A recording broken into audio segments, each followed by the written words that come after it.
Hi, welcome back everybody to episode 12 of Error Correcting Erik. It's been a while. It has been a while. Good to see you again, man. Indeed. Glad we can do this again. The weather is great, so let's dive in it. Let's do it.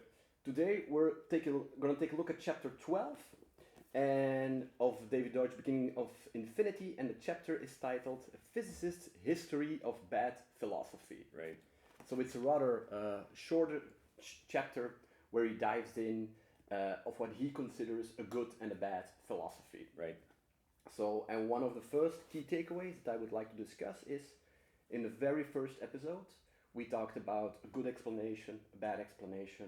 A good explanation is hard to vary, and he actually draws a parallel to a good philosophy. Mm-hmm. So he describes in his book that a good philosophy is actually also hard to vary, a parallel to a good explanation. And he talks a bit about the history of quantum physics and what it means, and he uses that as an example of what bad philosophy is. Right. So just a quick recap, we've discussed the double slit experiment before. Mm-hmm. It gave some insight in the fundamental workings of quantum mechanics, Mm-hmm. but not everybody fully understands it. Even most physicists, theoretical physicists, don't agree on what it actually means. And in the book, he describes that it was actually the cause of a bad philosophy, Mm-hmm. because a lot of people in the scientific community Mm-hmm. didn't really pursue or wanted to see it further or explain it further. They kind of just accepted it as a fundamental property of quantum particles, and that's kind of it. Right. And that was the end of the explanation, and it is referred to as a shut up and calculate philosophy. Right. I think it has like a summary with the Copenhagen interpretation, which is Right. like some kind of agreement or something, or interpretation on how it works. But according to David Deutsch, it's a bad philosophy, Mm-hmm. because it fundamentally stops the growth of knowledge. Right. And that's what he describes then as the opposite. As good philosophy is a philosophy that allows for the growth of knowledge. Right. So that's kind of, according to me, the major topic of this chapter. It is, and I think the shut up and calculate thing is something that we've talked about previously as well on this podcast, where I think you said that was your inspiration even for kind of wanting to maybe True. delve into this book a little bit more. So to me, profoundly, it changed. As we go through this book, or as I kind of look at myself now, having gone through the book, and I've read it now maybe 5 times, I kind of get to have glimpses back into how I thought before. Yeah. And I kind of get to re-experience the reprogramming that went on in my mind, at least, once I kind of started to grasp more of the concepts. The Copenhagen interpretation, for example, the shut up and calculate, the matrix, for example, right, where like one of the outcomes is like actualized or something from all of the other possibilities within the quantum framework, it's just not an explanation. Yeah. It's not so he prefaces that bad philosophy brings about bad science, right? So that's kind of the angle of this book. Yeah. He wants to, again, we can't speak for him, but we can only say how I interpret the chapter. But what I think the chapter is meant to do is to bring about clarity about, hey, you can do science, right, in quotation marks, perfectly well from a methodological standpoint, but you could be doing or saying really nothing about reality. Yeah, I understand. Yeah. Right? And he gives the example of let's say you're contracted to count the amount of people that go into a museum theater or a museum at night, and you have to count how many visitors you had on that day. And he starts saying, well, in order to know how many visitors you have to have a really good explanation of what constitutes a visitor. Yeah. Because he, for example, gives the example about what about the staff, museum staff? What about the exits where people go into the cafeteria, right? Do they count as? What about people that come in twice a day? Do they count as a visitor, right? So before you can even start to count what seems like almost like a parochial thing to do, you need a very good explanation of what is a visitor. And it goes further into the social sciences and, let's say, the behavioral sciences too, where everything was kind of just, that's genetics, right? So I remember talking to friends of mine in the past as well, and we would all have these discussions about, nature versus nurture. You would have discussions about, that's 40% of your happiness is determined around, insert whatever the thing of the article was. So what I think Deutsch here is trying to do is he's trying to sneak up on a very relevant cultural phenomenon that's happening, but he's doing it through a non-diverse. He's doing it through a channel that is combative culturally. Yeah. So, like we said before, if you talk about Athens and Sparta, people are not emotionally attached to that anymore. So I think he's doing the same thing here, is where he's discussing bad and good philosophy through the angle of something that nobody really emotionally cares about, and then goes from there again to kind of say, hey, consider the implications of this. Exactly. To make you reflect that how is your own philosophy? Yeah. Right. Without like attacking people or attacking a certain field of thought or train of thought or criticizing it, right? Which is healthy, and we should all criticize. And he talks about the logical positivists, I believe, in the book, which is ironically not logical. He talks about the postmodern movement, Wittgenstein, for example, who did a lot of weird things for our cultural memes that we have today. I remember as well in philosophy, like in our days, philosophy was almost like a joke to study, because it wasn't real. It was for the abstract. It was for the people that had too much time to think about things. While philosophy used to be, and still is, but actual philosophy, not like the postmodern type philosophy that has come about, is still about solving problems, right? So a philosophy is a good explanation as well. And you can have a good explanation, have a good philosophy, or you can have a bad explanation and a bad philosophy.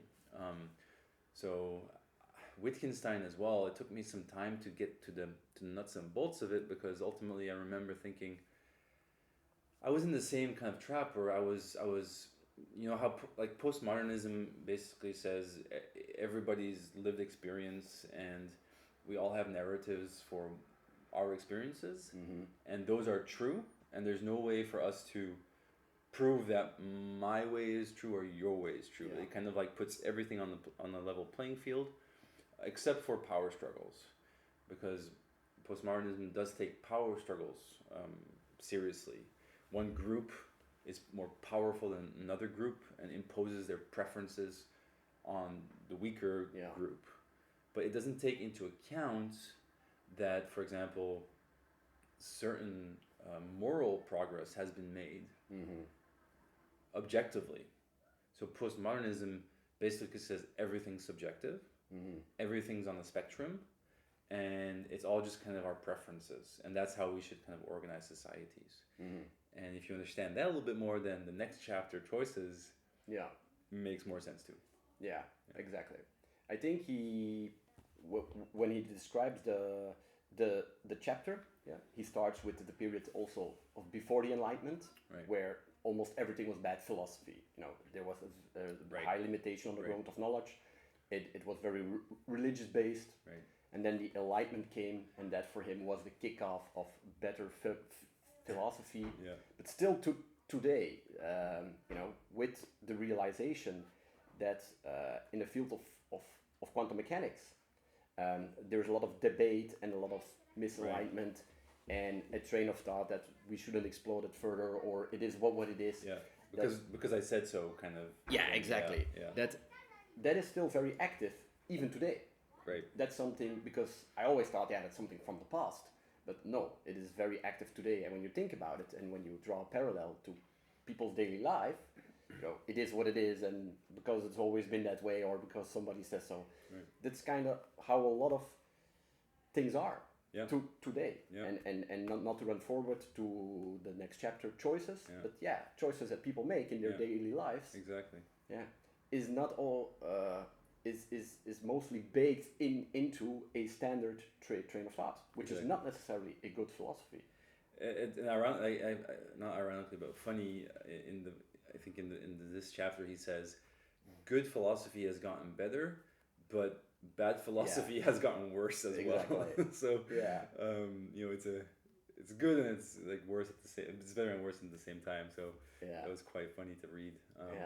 But as you say, you make choices through the lens of the worldview that you have, right? The philosophical narrative that you have, and if you truly believe in a certain philosophy and you live your life by that philosophy, but you don't allow for error correction, and you just take that philosophy as for being granted, and you don't criticize that could be a dangerous position to be in. Exactly. For yourself personally. Yeah. From an epistemical perspective, from a nihilistic perspective, these things can be quite detrimental and can put people into maybe depressions, for example. And that's what I think was very interesting take on this chapter, is that because we all know those articles that come out online that say, oh, study shows 20% of this causes 80% of your happiness, or XYZ on a daily basis means you're on average this much happier. Exactly, And I was like, I wasn't necessarily taking that seriously, but I was giving it some credence. I remember when I was reading these things in my pre-Deutschian times. But then now, once he kind of burst that bubble for me, none of those articles really do anything for me anymore, because they're not founded on good philosophy. And they're founded on extrapolation that is, again, explanationless science. That's why he says you can follow the letter of the scientific method to the T and still have a bad explanation, because it was never conduced by explanation. And that's an important distinction. He says there is in any science, a big difference indeed between the purely scientific part, let's call it the mathematical part or the statistical part, and then the interpretation of it. Right. And it is not only in theoretical fields such as quantum physics, it is in stuff that affects our daily life as well. So in the same science, like psychology and sociology, we have the same things. And how many meaningless studies or projects can we all sum up that we've heard or that we've read, which can be perfectly mathematically sound, but then what is the point? And for example, in the field where I'm working, in customer satisfaction, that's a common one, where you see studies containing hundreds of pages mathematically proving that customer satisfaction leads to growth in business, which is completely sound, a study on its own. But we don't need a 100-page study to prove that. That if your customers are happy, your business will grow. We can all figure it out without the interpretation, and then what does that mean? Yeah, I guess I agree with you there, but I think the point is that customer happiness in itself is something that we cannot scientifically measure. It is done through surveys and kind of like, how do you feel about things, and in the field of business, that's another thing, because typically you could measure your problem solving ability by the revenue you have, right? I would argue somebody who makes more money in a meritocracy, of course, in a meritocratic society, the more money you make, the more problems you're solving objectively, because people are paying you for that thing. But then I think in terms of the happiness component, it's just something that gets thrown around. Like people know what it means, and people understand what their own happiness is about, and B, what other people's happiness is about, and that's what Deutsch calls it, for example, qualia. Like he says, we have no idea what qualia is, yet we all kind of understand it in its own, in its own right, because we all feel things. But we don't understand why we feel things. Yet we have no explanation for qualia, which is your subjective perception of things. Exactly. Right? And that to me was very profound as well, because an explanation that solves everything, for example, is not an explanation. And the genetic thing here comes to mind, because if you're going to say, oh yeah, that's just genetics, which is often what's said, right? When you talk about, oh yeah, my son or my daughter is really good at ABC, and because I was good at that, but that argument is being thrown around for literally almost every attribute that you can see. Exactly. Therefore, it's a bad explanation. Because you can't just say, oh, it's always genetics. Because clearly not. Because if it's only genetics, then why do we have spaceships right now? Exactly. To give a very extreme example. That wasn't genetically encoded in us to create spaceships. So the whole qualia thing to me was a really game changer as well, because you always look at things and you always those happiness indexes that come out where the Scandinavian countries always rank top of the line and all that stuff, and it may well be true, right? I'm not saying it's not necessarily true. It's just that the studies, the way they've been done, has been done through bad philosophy, and I think that's kind of what the angle is about. And why would you consider that the way these studies have been done are based on bad philosophy? Because it's not been done based on an understanding of what happiness is. Okay. I see. The whole premise there starts with they're happier because of XYZ, and it doesn't take into consideration that people who are asked how happy they are may lie about how happy they are. They may not even know how happy they are. Plus, what if you are objectively happier than somebody else, but your expectation of your happiness is lower than the other person's expectation? So you rate yourself a 7, while a 7 for you may be a 5 for me. Exactly. Right? Because there is no explanation about what happiness is objectively in a kind of a way that we can measure it. Because qualia can't be measured yet. So the whole bad explanation comes from I think from the ground up there, because you're assuming stuff that hasn't been discussed. I mean, it hasn't been explained yet. Exactly. Especially when we're talking about these subjective things. How happy are you? How do you feel about this? Did you like that? How was your experience in that restaurant? Right. I think it's even hard for people to pinpoint exactly how they feel about something. That's not an easy thing to do. To be exactly say, oh, I like this for that reason, or I liked that movie for for those reasons. And people try to, like movie critics, they try to come up with like a method where they like quantify, how good a movie is, but it's a subjective thing, even if you try to cram it into a objective as possible methodology. Well, the thing is not even, I mean, I guess so, right? But I mean, let's take the example of the book where he says, for example, people who are more attractive are typically happier. And that's like this thing that people, studies have shown, right? But Deutsch gives the example, what if people that are more attractive are treated better by other people that are, less attractive or equally attractive or whatever, and because they're treated better because of their attractiveness, they are happier. Exactly. Then it's not because they are attractive correlates to their happiness, it's the attractiveness correlates to how other people treat them, and that is a causal effect to their happiness. Exactly. So the challenge comes in the causal chain of things, like, and those studies just wipe the floor. I mean, in a bad way, not in a good way.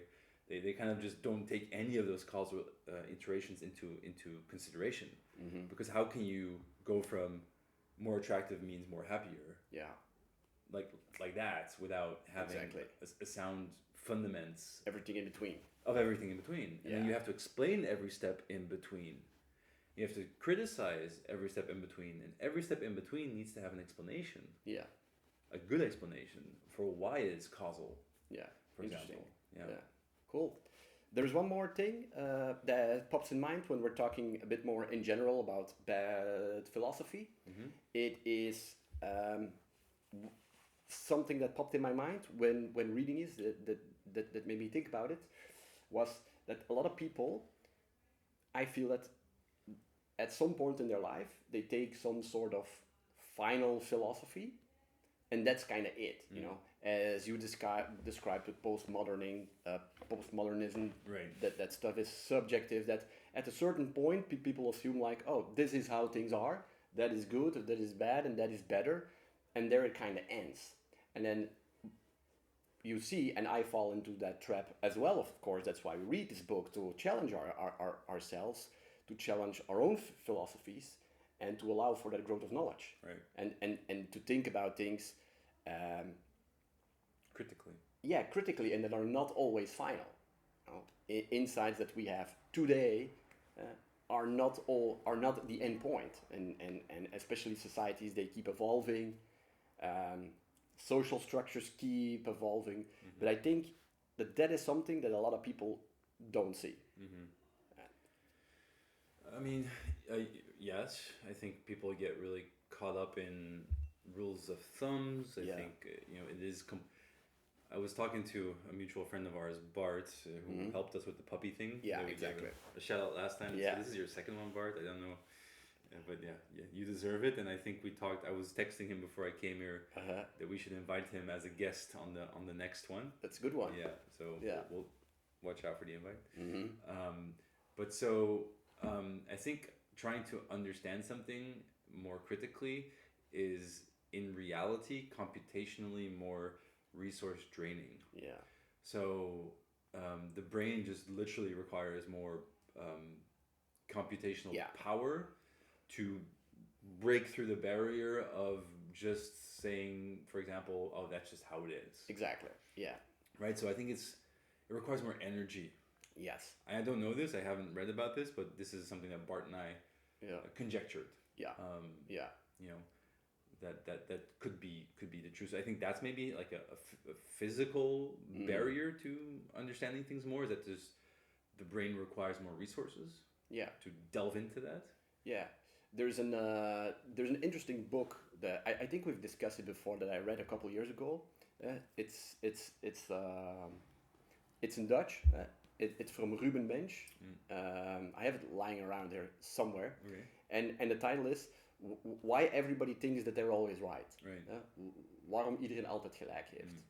And in there he kind of describes what you're describing now, that the entire brain is made up with shortcuts and automatic assumptions, and because humans evolved like that because of genetics, you know, when we were cavemen and you heard something rustling in the bushes, you were not going to think about it critically and weigh all the options. No, you were going to react instantly. You flee or whatever, and it's kind of a survival mechanism. So critical thought indeed requires way more energy, while making these assumptions or like automatic connections almost happens unconsciously. You know, it kind of happens instant in your brain, and it could be, you know, that's of course what he describes. So I'm not sure if this is a proven theory, that's a major factor that has helped us to evolve, to be able to make these really snappy assessment judgments. But the downside of this, that a lot of our train of thought is also governed by that instant, oh, it is like that because of this, and that's it. I mean, maybe. I think that's more cultural though, because if you were raised in the village where like the what did you say, the rustling of the bushes, or there could be a saber-toothed tiger, right? You know. But I think if you grew up in an environment where there were no saber-toothed tigers and the noises of the bushes were always like, you know, apples falling out from your birth, I don't think as a baby you run away from that sound. So you probably need to make the connection, the assumption there. Right. So I don't think that's genetics. I think that's cultural. I think genetics is, if I punch you in the arm, you're gonna have a reflex. I think that's a deeper level of genetic knowledge. Exactly.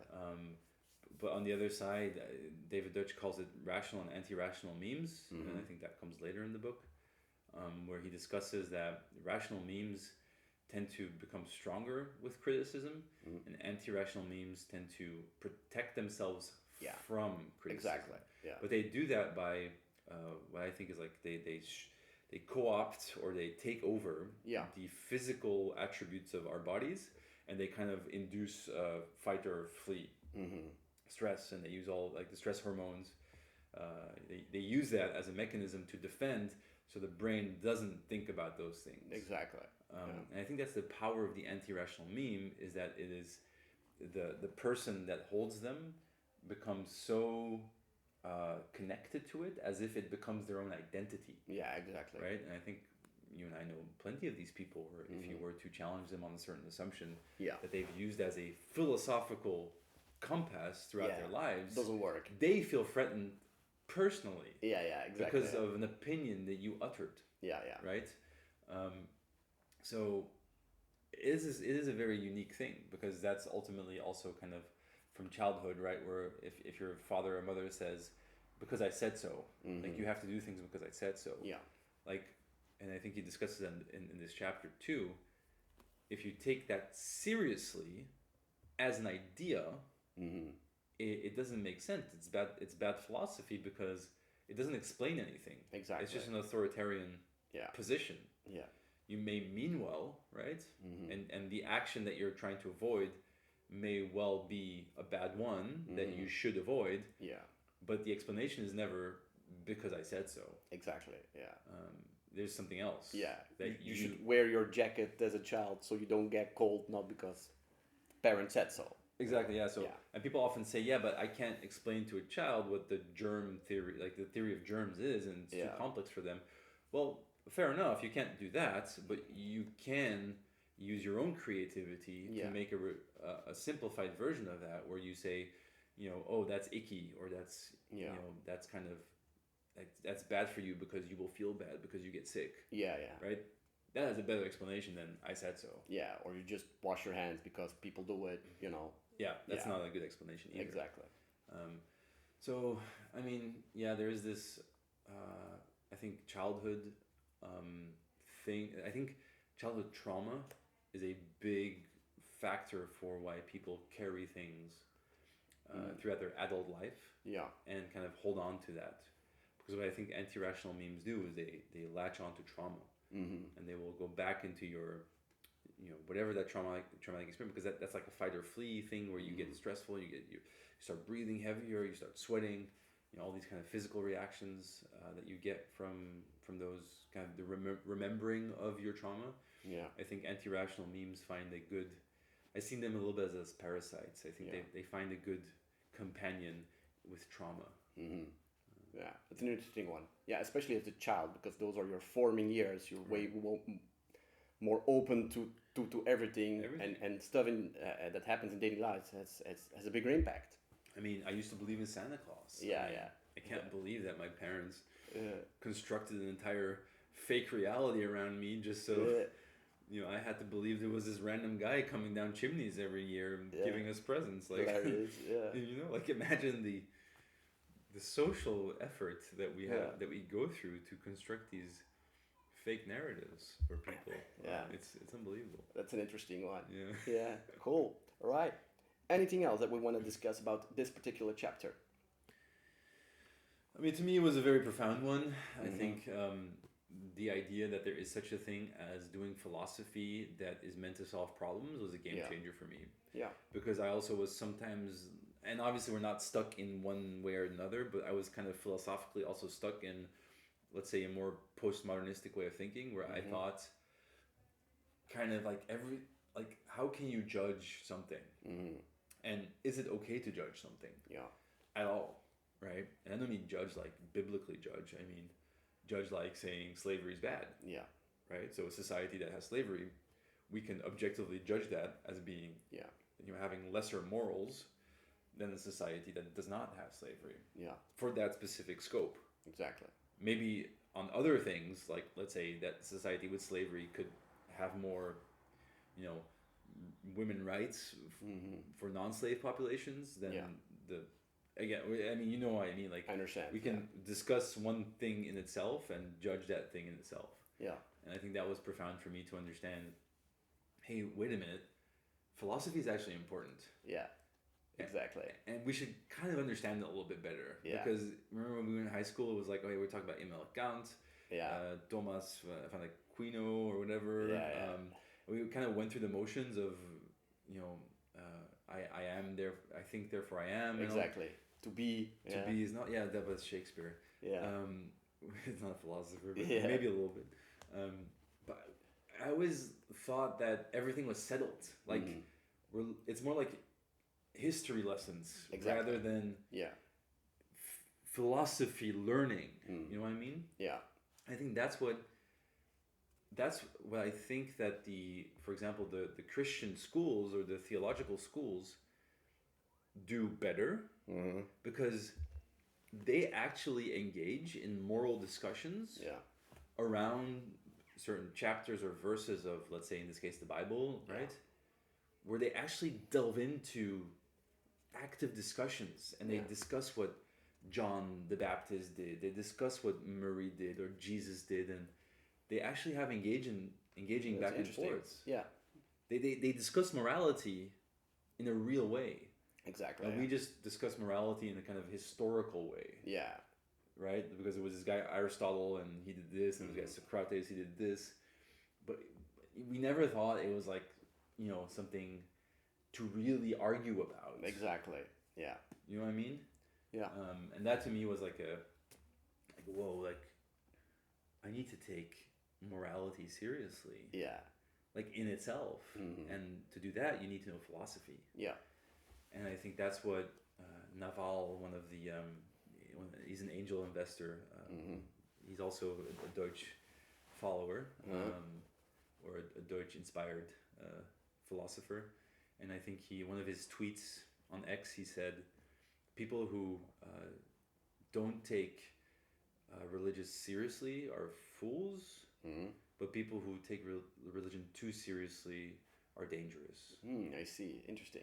Yeah. Something like that. Yeah, I'm paraphrasing and I'm probably misquoting, but what he meant was if you take religion too seriously, like literally, that's a path towards disaster. But if you don't take it seriously within the morality that exists within it, because the Bible is filled with so much moral knowledge, man. Right? There's so much moral knowledge in the Bible that if you talk to somebody is an atheist and you say, hey, but in the Bible they said this, he's going to laugh in your face for just mentioning the Bible. Yeah, exactly.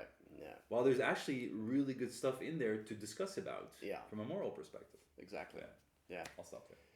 My final thought was indeed the entanglement of philosophy. I didn't make the link so much with morality, but more with science. Right. Because anything that you study in college, doesn't matter if it's scientific or not scientific, you always get philosophy. And we had a discussion about this a couple months ago, so I was like, why is that? And you mentioned that a good understanding of philosophy can make you a better scientist. Yeah.